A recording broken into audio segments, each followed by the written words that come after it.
Bismillahirrahmanirrahim. Alhamdulillahirabbil alamin wassalatu wassalamu ala sayyidil mursalin wa ala alihi wa sahbihi ajma'in. Rabbi syrah li sadri wa yassir li amri wahlul 'uqdatam min lisani yafqahu qawli. Subhanaka la ilma lana illa ma 'allamtana innaka antal alimul hakim. Wala haula wala quwwata illa billahil aliyyil azim. Kitab Pati Paridah, muka surat 29, baris yang ke-10 daripada atas. Surat 29 baris ke-10 daripada atas. Qala al-muallifu rahimahullahu ta'ala wa nafa'ana bi'ulumihi amin. Ta'alluq sama basar dan ilmu. Ta'alluq sama basar dan ilmu. Itu tajuk dia. Ta'alluq ni kita faham dah lah. Ta'alluq ni tagang, hijaan, tugas bagi sifat-sifat ma'ani yang 7 melainkan sifat hayah. Ta'alluq ni hijaan dia. Macam kata sama mendengar akan sekalian perkara yang ada. Basar melihat akan sekalian perkara yang ada. Itu ta'alluq. Ilmu mengetahui sekalian perkara, sama ada perkara wajib, perkara mustahil ataupun perkara yang harus. Itu ta'alluq dia panggil. Kalau kudrah, Allah yang bersifat dengan kudrah mengadakan, menjadikan sekalian perkara mumkinun, perkara yang harus. Itu ta'alluq dia panggil. Iradah, Allah yang bersifat dengan iradah. Iradah tu sifat. Allah yang bersifat dengan iradah menentu, menetap, memutuskan sekalian perkara mumkinun, sekalian perkara yang harus. Itu dia panggil ta'alluq bagi sifat ma'ani. Kudrah sifat, iradah sifat, ilmu, hayah, sama, basar, kalam, sifat. Kemudian apakah ta'alluq sifat? Apa kerjaan sifat itu? Jadi melainkan sifat hayah saja yang tidak ada ta'alluq. Allah yang bersifat dengan hayah menghidupkan manusia. Menghidupkan manusia itu waktu bukan ta'alluq kepada sifat hayah. Itu ta'alluq kepada sifat kudrah. Hayah tidak ada ta'alluq. Jadi hak 6 sifat lagi, hak tu sifat ma'ani ada ta'alluq. Jadi sini ni nak bicara ta'alluq sama, basar dan ilmu. Jadi kenapa pula ta'alluq sifat ilmu? Kalau ta'alluq sifat sama, basar, ta'alluq sifat sama tu pun kita akan tertanya juga, sebab kita sekarang duk bicara sifat yang ke-12, sifat basar. Bicara sifat sama selesai dah. Bicara sifat ilmu lagilah, itu sifat yang ke-9. Tiba-tiba di bawah di bawah sifat yang ke-12, sifat basar, didatangkan ta'alluq sama, basar dan ilmu. Kalau kita gak ta'alluq basar je lah, ta'alluq basar. Adapun ta'alluq bagi sifat sama, bicara dah di sifat yang ke-11, muka surat 28 baris yang ke-5 daripada atas. Dan ta'alluq sama begitu juga basar, ta'alluq inkishaf. Dia ada dah sebut ta'alluq sama. Sekarang ni dak ni dia jadi didatangkan 3 tu. Termasuk dengan ta'alluq ilmu, sifat yang ke-9. Kenapa tiba-tiba di bawah tajuk sifat yang ke-12, sifat basar. Selesai bicara sifat basar, bicara dalil bagi sifat basar, selesai. Nak masuk pada ta'alluq, ta'alluq basar lah. Tiba-tiba ta'alluq sama basar dan ilmu.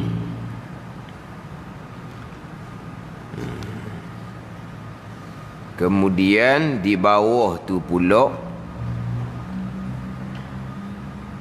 di bawah pun sama, tapi di bawah tu dua ta'alluq dah tinggalnya. Sama basar ini tiga ta'alluq. Ilmu tak cerita dah. Sama basar ini tiga ta'alluq. Kalau ta'alluq sama bicara di bawah tu, tu cara detail lah, cara halusi. Sebab di muka surat 28 tu ta'alluq sama tidak dihuraikan panjang. Tapi tak ada dah tajuk di bawah tu ta'alluq ilmu. Tajuk hak sekarang ni, ta'alluq sama basar dan ilmu. Kenapa didatangkan ketiga-tiga sifat ta'alluq bagi sifat ni? Tiga-tiga ini, ta'alluq sama, ta'alluq basar, ta'alluq ilmu, ta'alluq inkishaf. Nama dia sama. Lepas tu dibubuh sifat ilmu satu lagi tu. Apa makna inkishaf? Erti inkishaf. Erti inkishaf terang, nyata, terbuka. Kita inkishaf ni biasa terjemuh dengan terbuka, inkishaf. Kasyaf tu lah. Kita biasa dah dengar perkataan kasyaf. Aulia ilah ni dia kasyaf. Apa makna kasyaf? Tuhan buka rahsia alam. Tuhan buka rahsia alam. Alam ni rahsia langit, rahsia bumi. Alam ni termasuk manusia, rahsia manusia. Allah Ta'ala buka kepada aulia ilah yang kita panggil kasyaf. Bisa dengar tak kasyaf tak? Tuhan buka rahsia alam. Termasuk alam adalah manusia. Mana rahsia manusia? Yang tak nampak zahir, apa yang terlintas di dalam hati contohnya. Itu perkara yang tersembunyi. Tapi Allah Ta'ala buka rahsia tu kepada aulia. Itu dia panggil kasyaf. Ni hak kasyaf sungguh lah. Hak kasyaf sungguh ni di kalangan aulia lah. Tapi dia boleh tahu juga tu dalam hati seseorang. Dia boleh tahu juga tu penyakit seseorang. Tu semua tersembunyi tapi terbuka. Terkadang bukan aulia illah yang dikasyafkan oleh Allah. Terkadang dengan ilmu sihir. Ni ada juga pasal tu. Dengan ilmu sihir. Terkadang terbuka juga tapi bukan dengan ilmu sihir. Tetapi kenapa Allah bukakan walaha dianya bukan di kalangan aulia? Itu dia panggil istidraj. Ni istidraj. Dia kasyaf ni perkara yang mencari adah. Kasyaf ni perkara yang mencari adah, perkara yang luar biasa. Mencari adah ni, adah hak kebiasaan. Mencari adah ni makna berlaku benda yang tak sebagaimana hak biasa. Sebagaimana biasa kita boleh tahu tak apa yang terdetik di dalam hati seseorang. Kita tak akan tahu. Tiba-tiba dia tahu. Tu dia panggil luar biasa ni. Jadi mana kalau mencari adah dengan luar biasa tu sama tak? Adah ni hak biasa-biasa. Mencari adah dengan hak luar biasa sama tak? Sama tak? Sebab adah tu perkara biasa. Mencari adah ni berlaku perkara yang bukan macam hak adah biasa. Jadi kalau sebut dengan luar biasa, betul kan? Mana ni? Jadi biasanya dalam hati orang kita tidak akan tahu.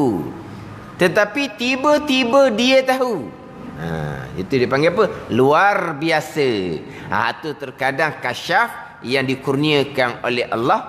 Terkadang ilmu sihir, terkadang istidraj dia panggil. Tuhan nak uji ke dia, biar dia nampak apa yang ada dalam hati seseorang, biar dia perasan, dia rasa macam dia dengan Tuhan ni sebenar dah. Walau dia terpesong, dia karut, dia orang fasik. Ada ni, dia orang fasik. Tiba-tiba dia wa'amma dah wa'amma pasik kat mana pula. Contoh pasiknya mengekali jahil fardu ain, dia fasik. Bukan berjudi, berzina, minarak je fasik. Orang yang mengekali jahil fardu ain dosa besar, fasik.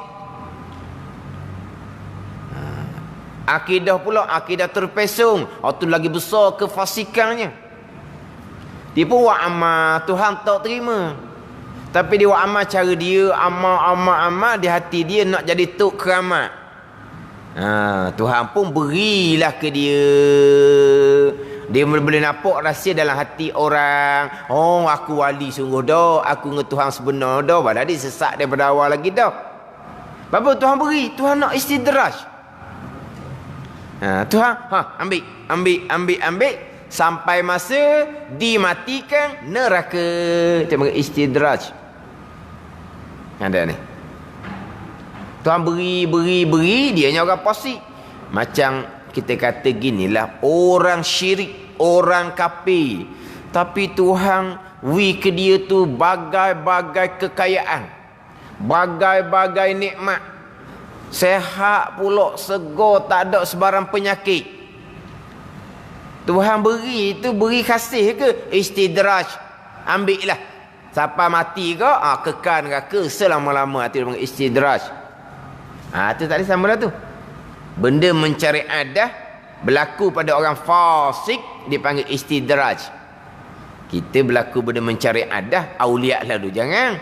Perkara yang mencari adah ada 8%. Satunya mukjizat. Itu perkara yang mencari adah. Berlaku kepada Rasul. Irhas. Perkara mencari adah berlaku kepada Rasul. Tetapi pada masa berlaku tu belum lagi sebelum lagi dilantik menjadi Rasul. Itu panggil irhas. Sebagaimana banyak perkara pelik yang berlaku pada Nabi SAW bermula daripada budak lagi. Itu tak panggil mukjizat sebab bukan Rasul lagi. Nabi jadi Rasul umur 40. Lepas tu berlaku perkara yang mencari adah tu, itu dia panggil irhas. Dia ada karamah, itu aulia. Siapa aulia? Dan kita panjang pula bicara. Hak je ni, sayalah wali. Tu wali nikah boleh lah. Saya wali, saya percaya awak wali. Awak percaya awak ada anak perempuan kan? Awak wali lah nanti. Bila anak perempuan awak nak berkahwin, bukan wali, tu wali tok keramat. Tu wali tak mengaku pasal awak ni. Orang gini ni kena beri juga jangan sekali. Mengaku wali masuk dalam FB. Aulia tu pasal mana? Panjang dah kita cerita. Yang keempat, ma'unah, pertolongan daripada Allah. Luar biasa. Tapi dia bukan di kalangan aulia. Berlaku musibah sebagai contoh. Berlaku musibah dia nelayan. Kena ombak yang kuat. Adah. Yang kita kata adat kata.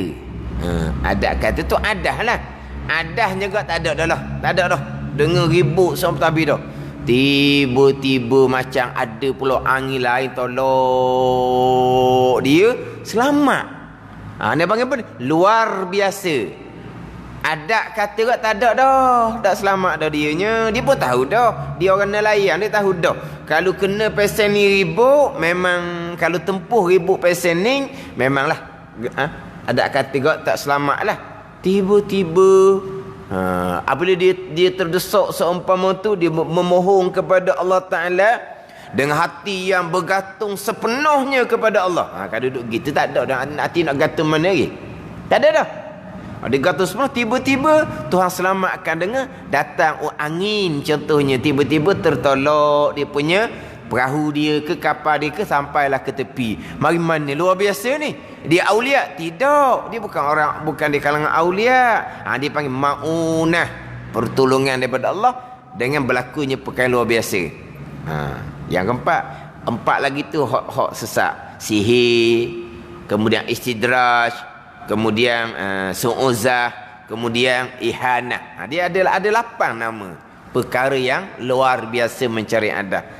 Tapi orang Melayu kita kok, tuk keramat lalu dah. Bukan, tak semestinya. Jadi terbuka kasyaf. Kasyaf ni hak kurnia Allah, itu karamah aulia. Hak sihir, pesen sihir. Kadang-kadang hak jenis tuk bomo, hak jenis main sihir tu kan, siapa aja dia boleh beritahu kita datang daripada mana. Dia boleh beritahu kita apa masalah kita yang belum sempat kita beritahu. Kita belum sempat buka mulut tok bomo hak pakai ilmu sihir ni, tak payah cerita. Saya tahu dah awak mari ni kenapa. Ni. Tu kasyaf ke? Aulia? Bukan. Dia pakai ilmu sihir. Sebagai contohlah. Bukan kita kata tok bomo tu pakai ilmu sihir belaka, jangan salah faham. Hak ni hak pakai ilmu sihir, hak pakai ilmu hitam. Jadi macam ni boleh tahu.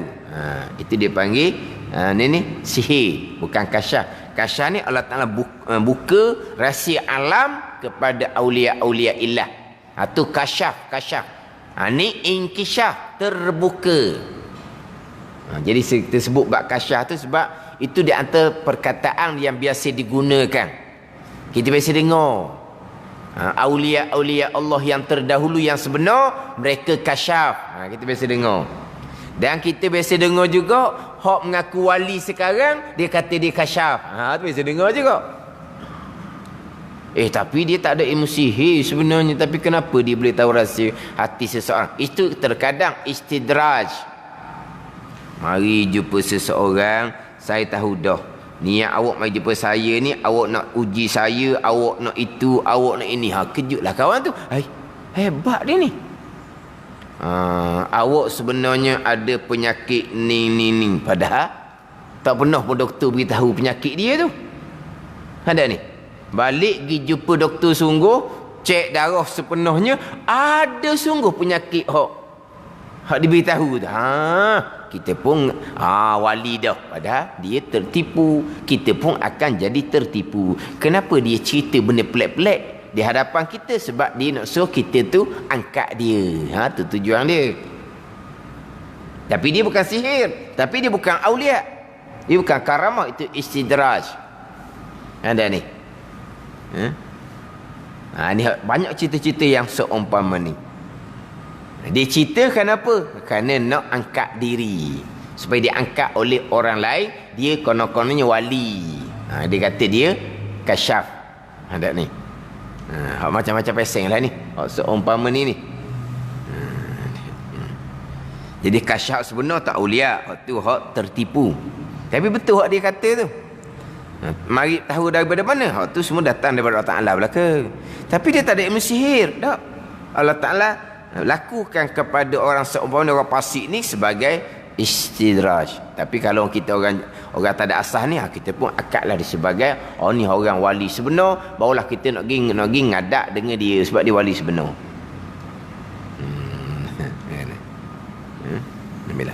Jadi inkishaf ni maknanya terang, nyata, terbuka. Jadi walaupun kita nak bicara sifat basar dan boleh regu dengan sifat samak, tapi kenapa didatangkan juga takluk sifat ilmu? Sebab tiga sifat ni takluknya takluk inkishaf belaka nama dia. Nama takluk inkishaf. Hak takluk, pembahagian takluk ni macam sebutlah sebelum daripada ni, fardu kifayah. Bukan fardu ain tapi fardu kifayah. Dan kita pun sebut sudah berulang kali dah nama-nama takluk ni. Kalau sama basar ilmu, nama dia inkishaf. Inkishaf dengan bahawa apa? Nyata bagi Allah dengan sifat ilmu. Nyata bagi Allah dengan sifat sama. Nyata bagi Allah dengan sifat basar. Jadi fungsi ilmu sama basar ni fungsinya inkishaf.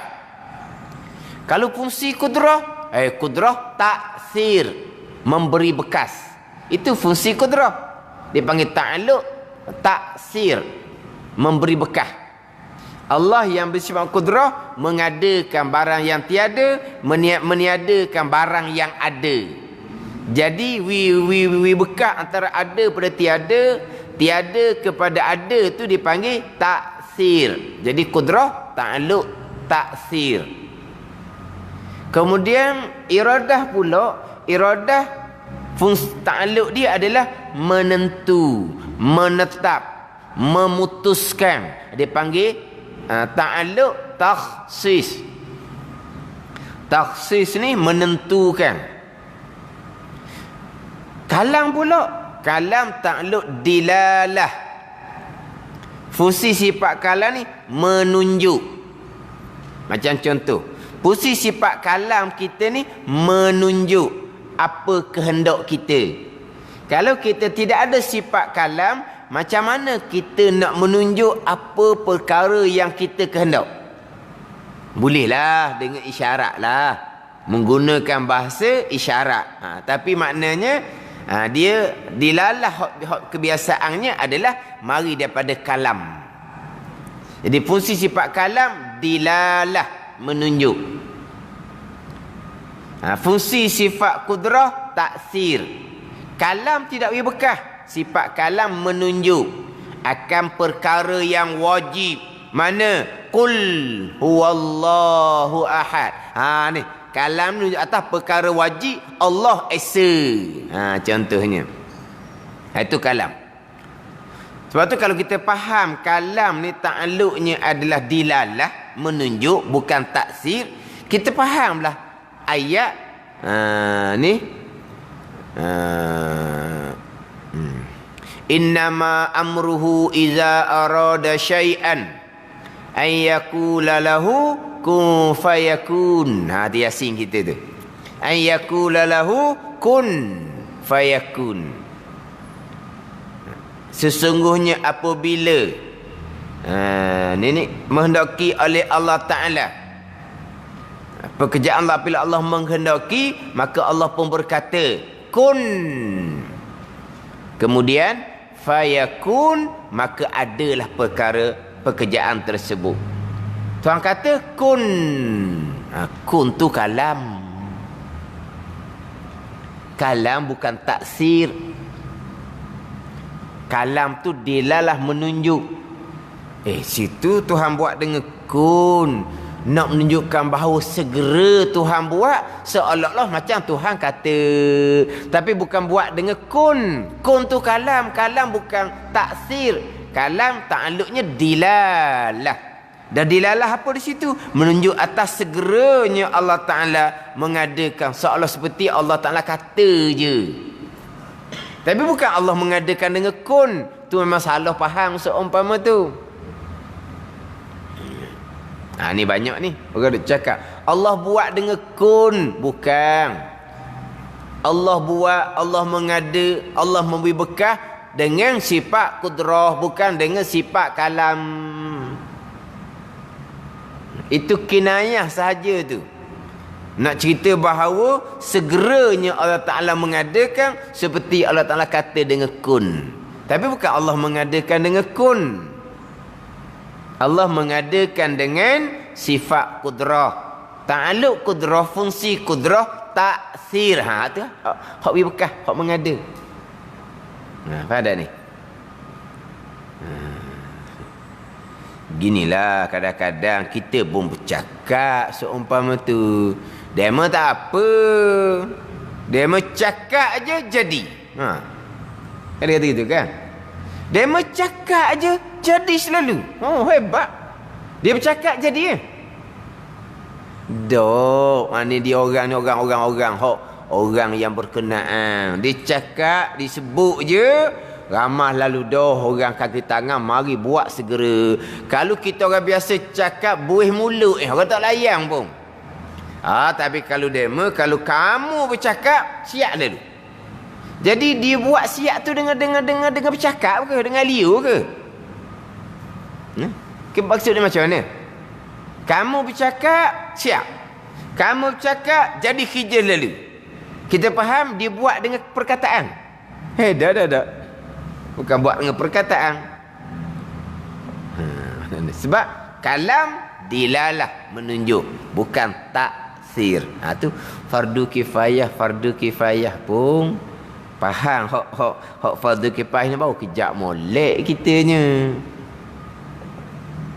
Dia dalam kitab Baqarah ada bicara hak berkaitan dengan salahnya pemahaman Allah Ta'ala menjadikan dengan kata kun, bukan.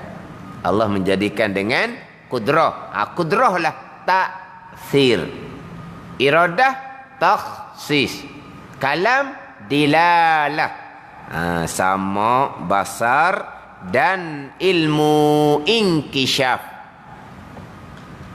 Inkishaf ni terbuka, nyata, terang bagi Allah dengan sifat sama, dengan sifat basar dan dengan sifat ilmu.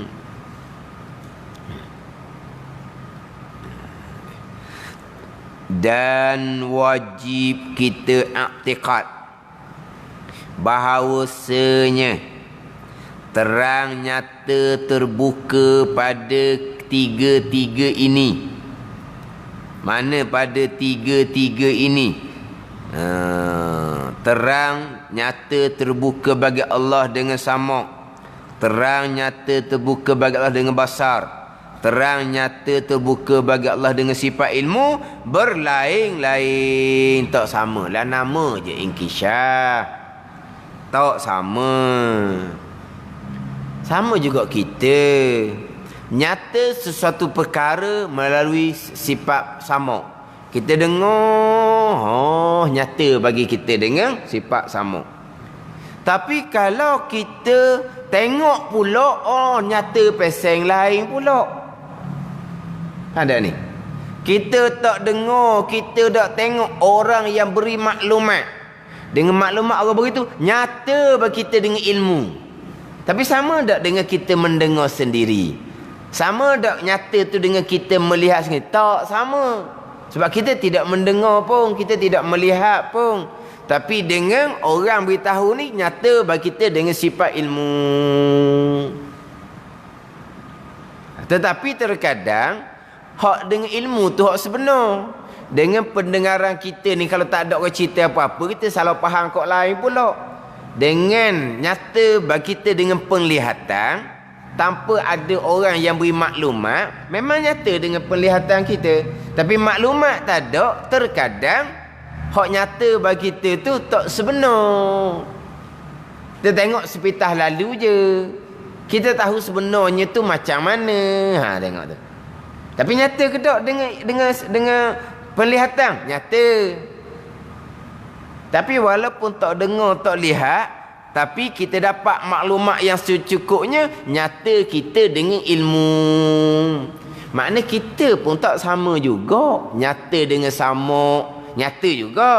Nyata dengan basar, nyata juga bagi kita.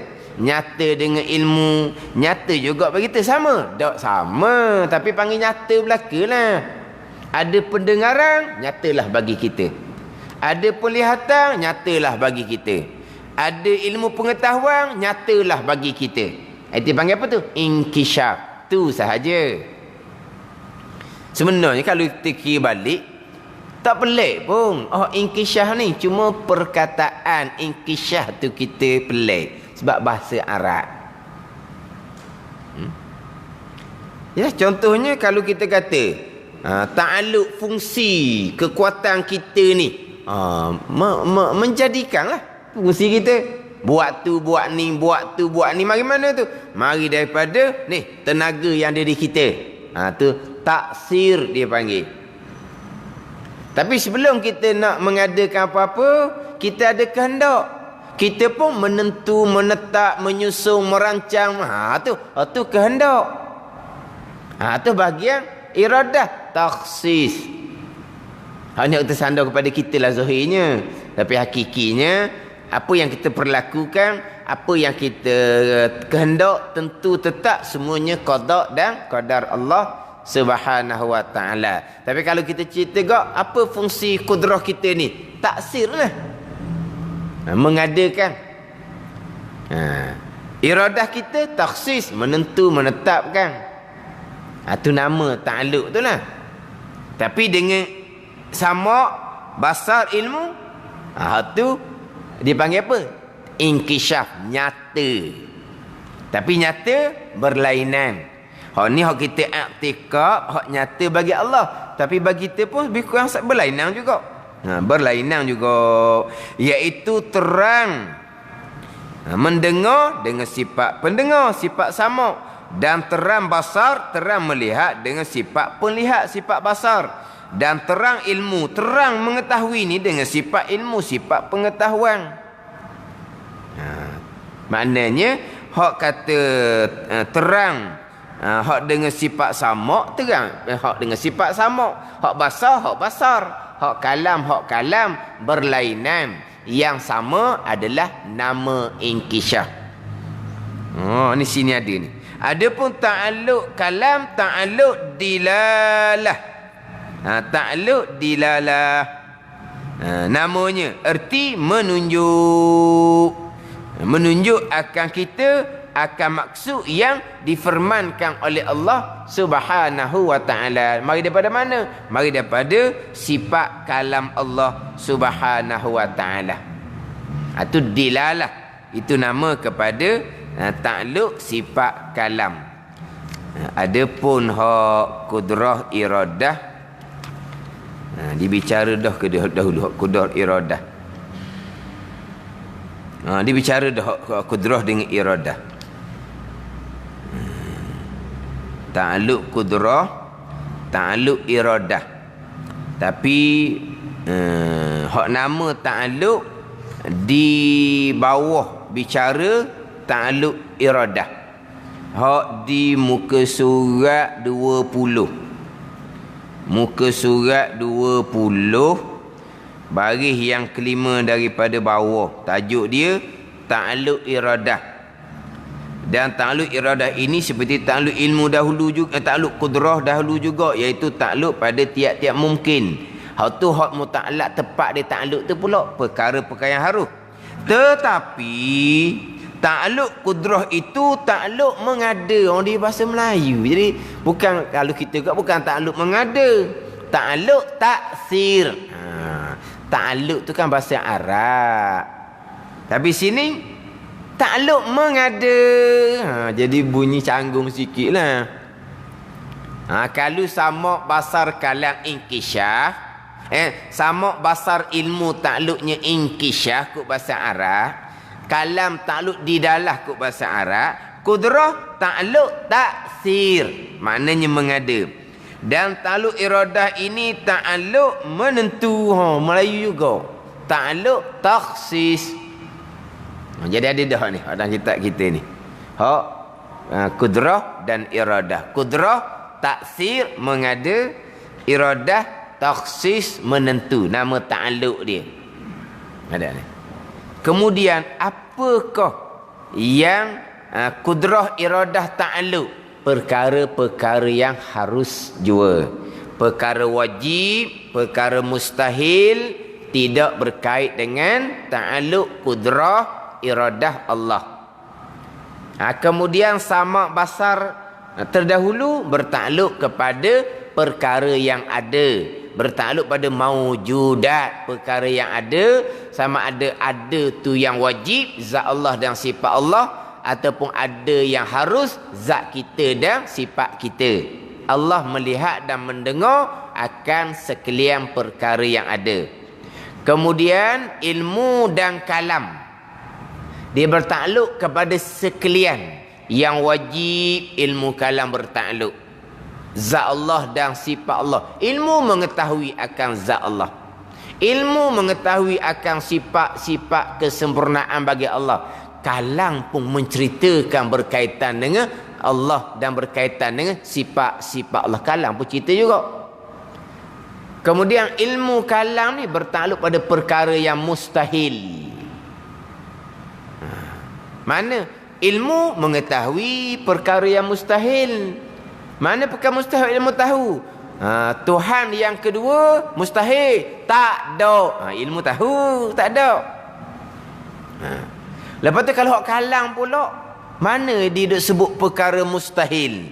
Mana? Lau kana fihi ma alihatun illallah la fasadata, di hujung ayat. Jikalau ada di langit bumi ni Tuhan selain daripada Allah, dicerita bukan mustahil. Kalau ada, binasa langit buminya. Tu cerita perkara yang mustahil. Kalam. Ilmu mengetahui perkara yang harus. Ilmu mengetahui zat kita dan sifat kita, benda yang harus ada, harus tiada. Kalam pun menceritakan juga berkaitan dengan kita. Kita dalam Quran duk cerita tu, itu perkara yang harus ada, harus tiada. Jadi ilmu dengan kalam bertakluk kepada yang wajib, yang mustahil dan yang harus. Kita bicara samak basar, mendengar dan melihat akan perkara yang ada jua. Kemudian kudrah dan iradah menentu dan mengadakan akan perkara-perkara yang harus. Akan perkara-perkara yang harus. Itu bahagian tempat takluk. Bagi 6 sifat kudrah, iradah, ilmu, samak, basar, kalam. Nama dia, nama takluk dia. Kalau takluk kudrah kan dia mengadakan, taksir lah nama dia. Takluk iradah kan, iradah ni menentukan, araknya bunyi taksis, itu menentu. Tapi kita arak tak pandai tu susah. Kemudian ilmu sama basar, nama takluknya inkishaf. Yang terakhir kalam, takluknya adalah dilalah. Tu hak nama takluk pula orang ni. Dan tak kita ni memanglah fardu kifayah. Tapi kita mengaji kitab Pati Paridah ni, ialah kitab kecil je. Di dalam ni banyak dak fardu kifayahnya. Kalau kita ambil kitab tauhid yang lebih besar, lagilah banyak fardu kifayahnya. Ada ni. Mana Pati Paridah ni kecil dah. Tapi kecil pun sebahagiannya fardu kifayah dah. Fardu ain rekah je dalam bab tauhid ni setakat untuk mengenal Allah, mengenal Rasul, mengenal akan sifat Allah, sifat Rasul, untuk mengesahkan keenam rukun iman. Tak payah mana. Cuma panjang sikitnya macam duk ulang sama-sama dahnya qada dan qadar Allah Subhanahu wa taala. Tu hak agak panjang sikit. Banyak sikit je, bukan panjang banyak pun.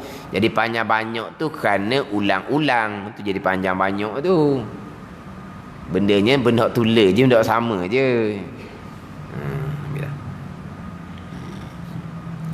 Dia hak banyak sikit fardu ain ni pekoh lah banyak sikitnya.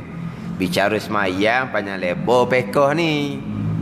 Bicara syarat berjemaah, muafiq masbuk pun susahan jenapau. Fardu ain ke masbuk? Fardu ain lah kalau nak sembahyang berjemaah. Kalau kita tak sembahyang berjemaah langsung, tak payah ngajilah muafiq masbuk. Siapa yang boleh tak sembahyang berjemaah langsung? Orang perempuan. Orang lelaki tak ada jalan. Kurang-kurangnya dia kena sembahyang Jumaat, berjemaah juga, muafiq masbuk juga Jumaat pun. Ada ni. Kalau orang perempuan, dia tak ada hak kewajipan sembahyang Jumaat ni. Jadi belajar muafiq masbuk bagi perempuan tidak fardu ain lah. Orang lelaki kurang-kurang sekali seminggu berjemaah sembahyang Jumaat. Wajib kena tahu juga muafiq masbuk tu. Dan orang perempuan tak wajib sembahyang berjemaah pun nak sembahyang Jumaat, nak fardu ain kena belajar bab muafiq masbuk. Memanglah muafiq masbuk hukum berjemaah atas orang puan bukan ilmu fardu ain, ilmu fardu kifayah. Tapi orang puan nak berjemaah juga. Ikut suami ke masjid, nak berjemaah. Lepas tu kita pergi masjid maghrib dengan isyak. Kita nak berjemaah sebab kita nak ikut kuliah maghrib. Kita nak ikut kuliah subuh, kita kena pergi berjemaah subuh. Bulan Ramadan pula kita nak berjemaah tarawih perempuan-perempuan tua bersama dengan suami dia. Maka fardu ain dah lah. Kena belajar bab muafiq masbuk. Jadi banyak sikit pekoh lah. Kemudian fardu ain tasawuf. Ada kitab penawar bagi hati. Kitab Minhajul Abidin. Di dalam tu cukup fardu ain tapi lebar dah di dalam tu. Bukan fardu ain belaka dalam Minhajul Abidin tu. Kalau nak solid fardu ain tasawuf, kitab penawar bagi hati. Kitab Minhaj ni di dalam tu cukup fardu ain. Tapi sudah banyak hak fardu kifayah di dalam tu kan fardu ain. Ni macam kitab Pati Paridah ni. Cukup tak fardu ain? Cukup. Tapi sebahagian sudah fardu kifayah. Tapi kalau tanya cukup tak? Cukup. Tapi fardu ain belaka ke dalam Pati Paridah? Tak. Tapi cukup fardu ain di dalam ni. Macam kita kata kitab Matla'il Badrin, kitab pekoh masyhur tak Jawi. Cukup dah fardu ain di dalam? Cukup, tapi banyak fardu kifayah. Sebab di dalam tu ibadah lagi, muamalah lagi, munakahat lagi, janayah lagi. Kalau zaman gitu orang sekolah sanawi 4 robok Matla'il Badrin tu 4 tahun. 4 tahun tu fardu ain ke? Dah, hak banyaknya fardu kifayah. Tapi kalau tanya dalam kitab Matla'il ain cukup dah fardu ain? Cukup. Tapi hak banyaknya fardu kifayah. Kitab Minhaj cukup dah fardu ain? Cukup. Tapi bukan di dalam tu fardu ain saja. Kitab Pati Paridah ni cukup dah fardu ain? Cukup fardu ain tauhid. Tetapi bukan fardu ain belaka di dalam ni. Gitu jelah.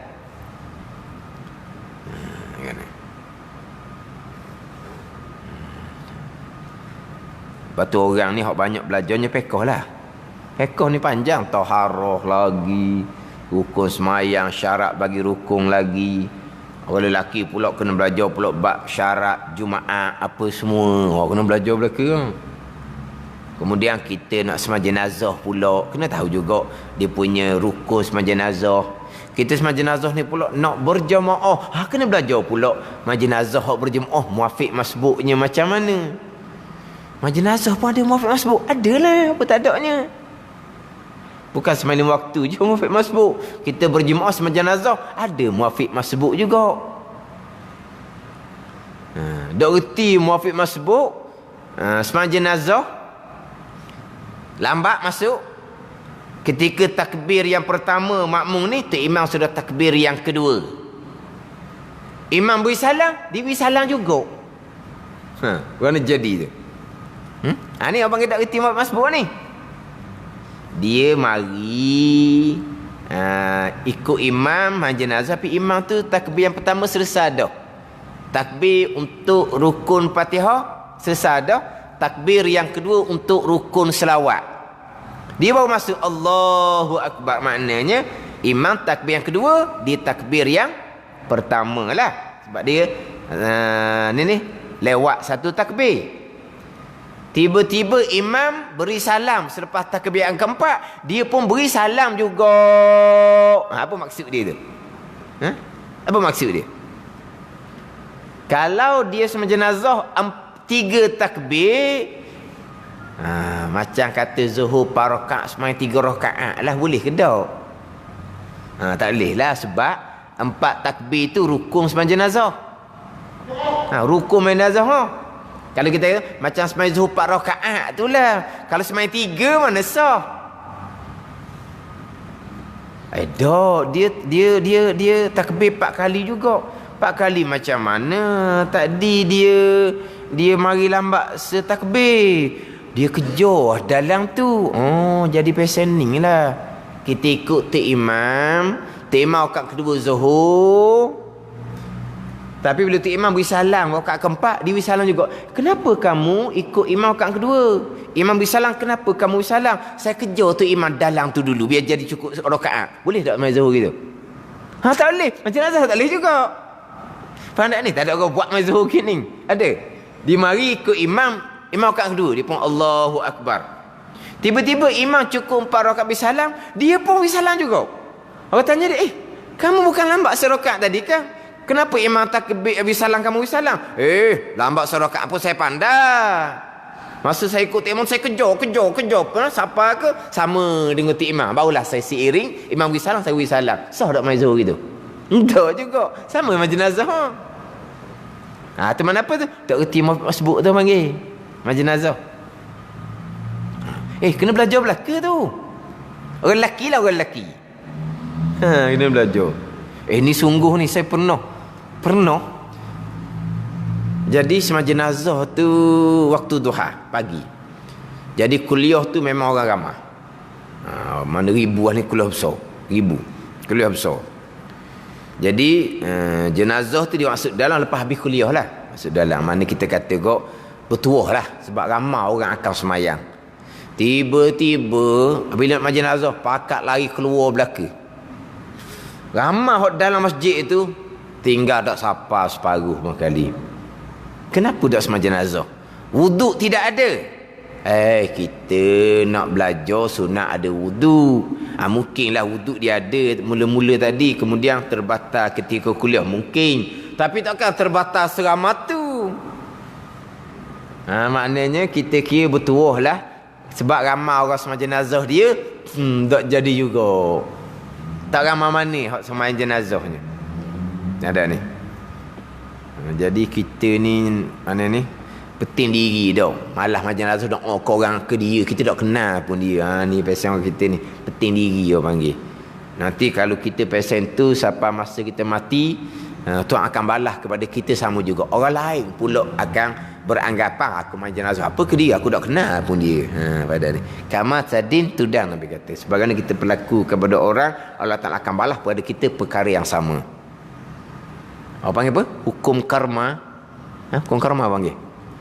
Memang Nabi kata gitu. Maknanya kalau kita buat sesuatu, Allah Taala akan balas, orang akan lakukan kepada kita perkara yang sama. Jadi kalau kita ni penting diri, tambah jenazah kepada si mati yang saya pun tak kenal dia, nanti sampai masa kita mati pun orang jadi gitu juga tambah jenazah kita, sebab orang tak kenal pun kita. Sebagai contoh, apabila cerita sayang lah, mana pakat keluar belaka. Jadi masa tu saya duduk luar. Jadi bila kita nak masuk ni, jadi kena tunggulah, sebab hak nak keluar ni lah, orang nak keluar ni biar dia habis dulu. Dia lambatlah kita hak duduk luar ni. Hak nak tumpang sebenarnya dia lambat. Jadi hak sama-sama dengan saya tu, hak sama-sama dengan saya, hak nak masuk dalam, hak daripada luar, hak nak macam nazah ni ramai jugalah. Mana dalam 10-20 orang juga, 10 orang lah kita letak. Hak luar nak masuk dalam, hak luar hak terus balik tu lagi ramai. Hak dalam masjid pun lagi keluar. Hak luar masuk ke dalam, kebanyakannya lagi balik lah. Jadi hak kita ni adalah sebahagian dalam puluh orang gitu lah, nak masuk juga, tapi kena tunggu hak keluar habis dulu lah. Sebab jadi ada jerembung apa, bertembung di pintu tu. Lepas habis kita pun masuk. Jadi masuk dalam lebih kurang 10 orang ni, sama-sama imam sudah takbir yang kedua. Lewat. Sama-sama imam takbir yang kedua. Tiba-tiba sekali hok masuk tu, imam beri salam belaka.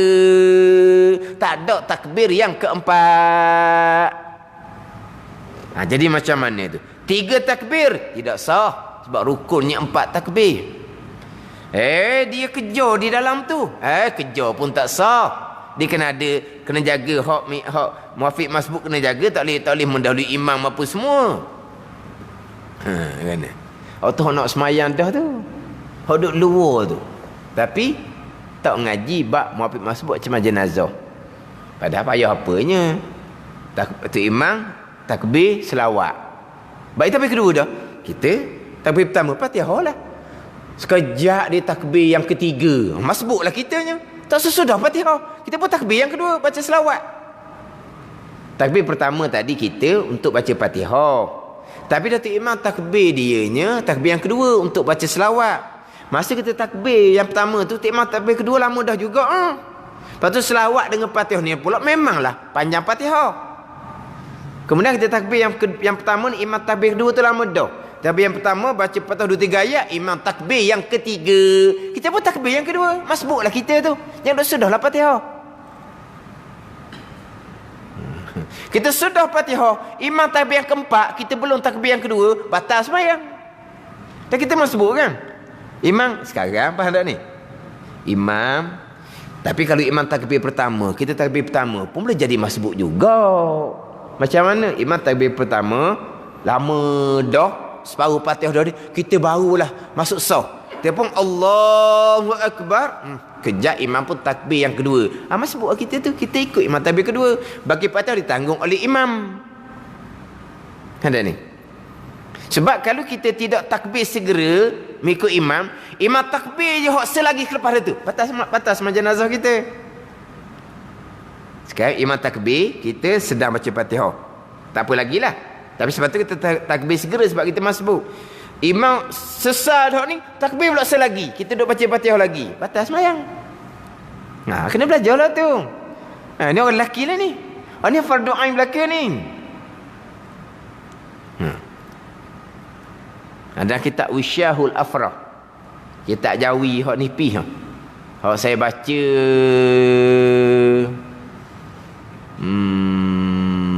duha hari Isnin di Diam Burung. Dah, Maghrib tak ada dah. Maghrib tak ada Wisyahul Afrah. Duha Diam Burung je. Dah Wisyahul Afrah ni hak asah fardu ain pekoh. Jadi setepat aja. Dia dalam tu memang cukup-cukup fardu ain pekoh. Wisyahul Afrah. Dibicara bab semayang semata-mata, termasuk bicara semayang jenazah. Mandi jenazah, kapankan jenazah, kebumikan jenazah, tidak dibicarakan dalam kitab Wisyah. Dia hanya bicara sembahyang saja. Dalam tu dibicara bab masbuk sembahyang jenazah. Ada ni. Dia ada masbuk hak takbir tu. Dia ada masbuk hak Fatihah. Kan kita kan, kalau kita malam waktu pun ada dua masbuk juga. Satu dia panggil masbuk sembahyang, satu dia panggil masbuk rakaat. Masbuk sembahyang ni makna apa? Kita mari imam rakaat kedua dah. Imam beri salam, kita kena tambah rakaat selepas imam beri salam. Itu dipanggil masbuk sembahyang. Dak kata Fatihah tu imam tanggung, itu masbuk rakaat. Kita mari imam rakaat kedua dah. Jadi kita takbir, kita dapat masa Fatihah dipanggil muafiq rakaat. Tapi semayang masbuk sebab kamu lewat serakaat, imam beri salam, kamu kena tambah satu rakaat. Itu panggil masbuk juga. Ada tapi masbuk sembahyang. Sebab tu terkadang kita pekoh kan, apabila imam memberi salam, makmum masbuk hak nak tambah rakaat tu, macam mana cara nak buat? Apa bicara pulanya imam memberi salam, makmum masbuk tambah rakaat? Ni bukan masbuk Fatihah, masbuk rakaat ni masbuk sembahyang dia mari lewat tadi. Satu rakaat ke dua rakaat dia panggil masbuk tu. Faham tak ni? Apabila imam sujud sahwi, contohnya bila imam sujud sahwi, tersilap imam lupa disujud sekali sahaja, contohnya bila imam terlupa sujud sahwi dua kali, tiba-tiba sujud sahwi sekali, makmum muafiq wajib sujud sahwi kali yang kedua, makmum masbuk dia tidak boleh sujud kali yang kedua, dia kena terus bangun tambah rakaat. Bicara apa pula muafiq masbuk situ? Itu imam sujud sahwi, muafiq sembahyang, masbuk sembahyang. Sekarang ni imam sujud sahwi, makmum wajib ikut imam sujud sahwi. Sujud sahwi dua kali. Tiba-tiba imam terlupa sujud sekali, dia terus beri salam. Dia ingat ke sujud sahwi ni macam sujud jadah barangkali, macam sujud syukur barangkali. Kan sujud jadah sekali kan, sujud syukur pun sekali, sujud sahwi dua kali. Dia terlupa, tak batal. Kita makmum ni macam mana ni? Kita tak terlupa ni. Memang kita sedar imam apa sujud sekali pula. Tiba-tiba kita muafiq. Muafiq mana apa? Kita dapat rakaat pertama dengan imam. Makna kita ni imam beri salam, kita beri salam, kita wajib kena sujud sekali lagi. Sebab kita tak lupa. Kita tak lupa jangan ikut beri salam. Sebab baru sekali tu. imam, dia tak batal sebab dia tak sengaja. Ni kita hok sedar ni. Jangan bersalah lalu. Kita wajib sujud kali kedua. Kita muafiq. Kita nak wisalang sama untuk imam tu lah.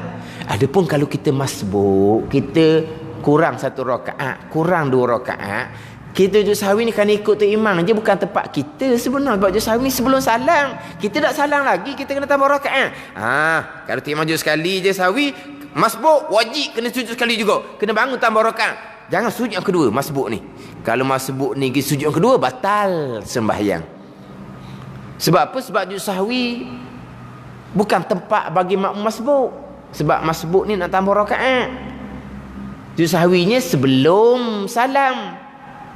Tapi oleh kerana masbuk ni makmum, dia kena ikut imam sujud sahwi. Imam terlupa jadi salah tu imam sujud sekali. Jadi masbuk wajib segera tambah rakaat. Jangan sujud sahwi kali yang kedua tu. Ada ni. Kenapa cerita muafiq masbuk di situ? Muafiq masbuk sembahyang, bukan muafiq masbuk Fatihah tu bukan. Dia kata kena belajar. Orang lelaki wajib ni, orang majmu'ah ni. Orang perempuan memanglah tak wajib majmu'ah, tapi kebanyakan orang perempuan majmu'ah juga. Pada air kena belajar. Tapi kalau kita astah agak, kita tak bisa. Tak bisa. Mana kalau kita bab ngaji ni nak cari kitab hak solid fardu ain, tak ada lah. Mana kok mana pun bukan fardu ain belaka di dalam tu. Kecil-kecil pun. Walaupun kecil pun. Pati faridah. Kecil. Dah cari kecil lagi tak ada dah ni. Kecil dah ni pati faridah ni, tapi di dalam ni sebagainya fardu kifayah dah. Samalah pekoh ke apa ke, kita kecil pun di dalam tu bicara bukan semuanya fardu ain. Bicara dalam hukum sembahyang bab sunat hai'ah, itu kan fardu ain. Sunat hai'ah kan, sunat kita kerjakan. Ada sunat kita kerjakan, bukan wajib kita kerjakan. Tak wajib fardu ain kita belajar bab sunat. Ada ni. Melainkan perkara sunat, kalau kita buat salah jadi batal sembahyang, barulah kita nak buat perkara sunat tu wajib fardu ain kena belajar juga perkara sunat tu. Macam ginilah kita membaca Al-Quran sunat, selebih-lebih zikir. Belajar hukum hakam Al-Quran fardu kifayah, bukan fardu ain. Jahil hukum hakam Al-Quran tak berdosa. Jangan salah Fatihah sudahlah.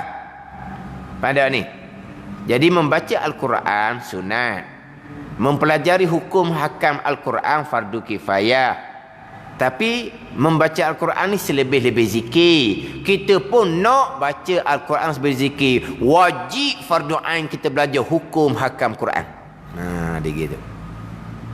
Ada ni. Wajiblah kena belajar hukum hakam. Sebab kuan-kuan nak baca Yasin, tak baca Yasin pun wajiblah kena belajar hukum hakam Al-Quran. Kita nak baca hak dalam semayang je, hak muqaddam je. Hak muqaddam pun kena belajar hukum hakam Quran tu. Walaupun nak baca kuliah qul huwallah pun, nak baca wadduha alha pun, kena belajar juga. Sebab apa? Kalau baca salah tu haram. Walaupun tak batal semayang sekalipun, kalau baca salah surah tu. Tapi dah kita nak baca kan? Takkan nak baca Fatihah saja dalam semayang, nak baca juga surah-surah hak muqaddam, juz amma dalam semayang kita. Fardu ain kena belajarlah hukum Quran. Tapi hukum asalnya fardu kifayah. Dia gitulah. Jadi kita betul-betul nak cari kitab hak memang solid fardu ain, payahlah. Lepas tu biasa kalau saya mengajar macam hak sebulan sekali dulu mengajar di Jabat ke, saya dak baca kitab. Tak baca kitab. Ambil tauhid pun ambil tajuk-tajuk je. Tapi tak baca kitab, ambil poin je. Kalau masuk pekoh pun macamnya jadikan kitab wisyah sebagai panduan. Tapi bukan baca kitab wisyah. Ambil tajuk. Ni bicara apa? Bicara pada kitab wisyah. Kita pun mengajar tempat tu ambil tajuk. Tapi kita pergi kepada bicara hak asah je, hak wajib je. Hak sunat dak sebab sebulan sekali je. Dia orang minta kita kecek fardu ain saja. Tak ada kata. Jadi kalau nak fardu ain saja, kita terpaksa satu kuliah tu satu tajuk.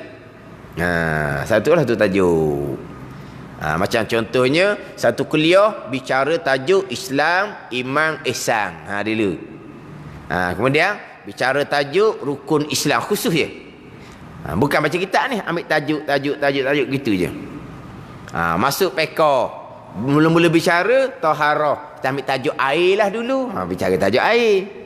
Habis sekuliah bulan depan pula kita masuk tajuk wuduk lah, sebab lepas bicara air bicara wuduk lah pula. Kita buat tajuk wuduk. Pun cara asas je. Mana ambil betul-betul fardu ain. Sebab hanya sebulan sekali. Nak suruh ambil kitab dalam tu memang bukan fardu ain belaka. Ada ni. Tu cerita hok sebulan sekali kita ni memang sedang molek dah, parti faridah ke atau dah molek lah. Kalau macam kitab yang kedua Hidayatus Salikin tu, tu dalam tu capulah dengan adab-adab pekoh yang disunatkan apa semua. Tapi kalau kata Hidayatus Salikin nak solid fardu ain tasawuf, cukup di dalam tu. Cukup. Fardu ain tasawuf cukup. Fardu ain pekoh ni dia banyak jugalah adab-adab yang disunatkan. Kalau tauhid mungkin fardu ain dalam kitab Hidayatus Salikin. Sebab apa? Dia hanya bicara asas-asas. Tapi bicara asas-asas pun direkah sangat. Tak lengkap juga nak bicara fardu ain. Sebab dia kitab kecil je. Dia bicara tauhid pendek sahaja. Jadi Hidayatus Salikin ni kalau kita kata gak hak solid cukup fardu ain adalah tasawuf. Hak nak kita Hidayatus Salikin. Hak dia ada tauhid di hadapan, pekoh, kemudian di belakang panjang adalah bicara berkaitan dengan ilmu tasawuf. Alhamdulillah. Jadi kita sekarang ni bicara bab ta'alluq ni. Ta'alluq ni ada antara ilmu yang wajib kepada kita tapi wajib fardu kifayah. Sama basar ini 3 ta'alluq. Nama ta'alluq sama basar inkishaf. Ta'alluq sama basar kepada perkara-perkara yang ada, maujudat. Pembahagian nama ta'alluq pula 3. Ta'alluq tanjiji qadim yang pertama, yang kedua ta'alluq suluhiyun qadimun, yang ketiga ta'alluqun tanjiziyun hadisun. Kalau nak sebut kau Arab lah. Yang pertama ta'alluqun tanjiziyun qadimun. Tapi kita tak sebut lagi tu, sebut ta'alluq tanjizi qadim. Yang kedua ta'alluq suluhi qadim. Yang ketiga ta'alluq tanjizi hadis. Ni. Hak 3 nama ni nak kena ingat jugalah. Fardu kifayah. Tapi dah kita ada kan. Tengok. Tanjizi qadim ejanya macam mana, suluhi qadim ejanya macam mana, tanjizi hadis ejanya macam mana. Dengar acak kalidah kita ni. Dengar acak kalidah. Tapi kalau nak suruh eja pun tak reti nak eja. Ada apa heran mana tu. Ambil molek dah kitab kita ni. Hak pembahagian ta'alluq bagi sifat sama dan basar. Wallahu a'lam.